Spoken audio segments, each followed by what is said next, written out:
Assalamualaikum warahmatullahi wabarakatuh.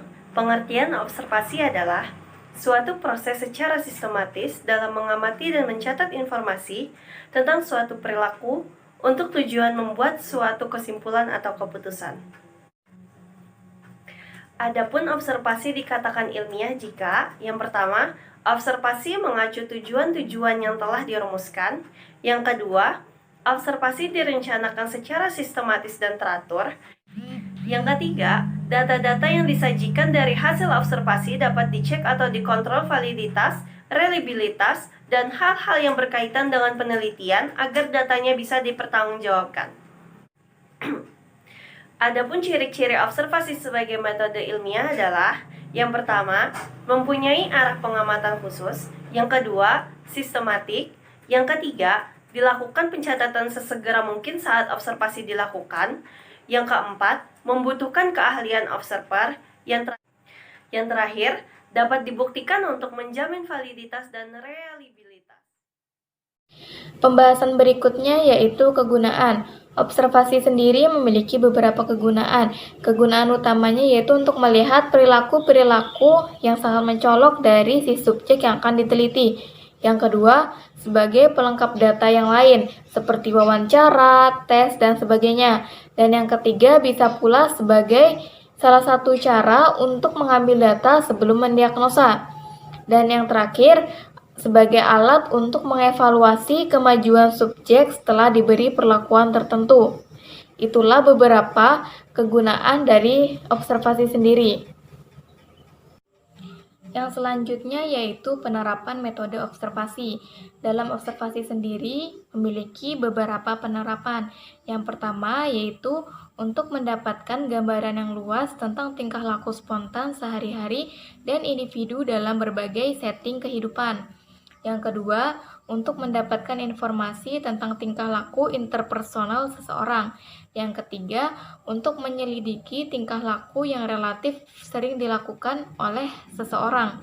Yang keempat, untuk mengukur tingkah laku yang global.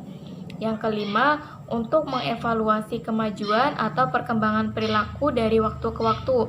Dan yang terakhir, secara khusus dapat digunakan untuk penelitian. Jadi dalam sebuah observasi ini memiliki berbagai macam penerapan. Pembahasan berikutnya yaitu tentang materi observasi. Materi observasi sendiri yaitu berupa hal-hal yang berkaitan dengan aspek-aspek atau jenis-jenis perilaku yang akan kita amati, bukan proses atau karakteristik dari individu yang kita amati. Jadi teman-teman, jangan disalahkirakan observasi itu adalah proses atau karakteristik individu yang akan kita amati. Padahal materi observasi sendiri yaitu berkaitan dengan aspek-aspek atau jenis-jenis perilaku yang akan kita amati. Baik, selanjutnya bidang-bidang psikologi yang perlu diobservasi.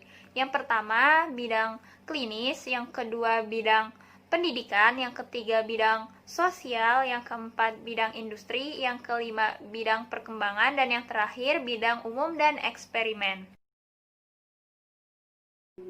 Baik, selanjutnya keuntungan dari observasi. Yang pertama, bisa secara langsung menyelidiki bermacam-macam gejala. Yang kedua, bisa dikenakan kepada orang yang terlalu sibuk, keberatan mengisi angket, tetapi tidak keberatan untuk diobservasi. Dan yang ketiga, tidak tergantung pada self-report. Adapun kelemahan-kelemahan dari observasi, yang pertama, terbatasnya wilayah pandang.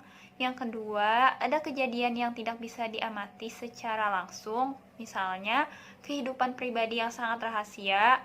Yang ketiga, bila diketahui observer, tingkah laku bisa tidak wajar. Maksudnya, ketika observer mengetahui bahwa dia sedang diobservasi, dia tidak melakukan tingkah laku yang sebenarnya. Kemudian yang keempat, bisa terganggu oleh peristiwa yang tidak terduga. Yang kelima, subjektivitas observer. Yang keenam, sulit untuk mendapatkan data yang objektif secara lengkap. Yang ketujuh, tidak ekonomis dalam penggunaan waktu. Dan yang terakhir, reliabilitas agak sulit untuk dicapai.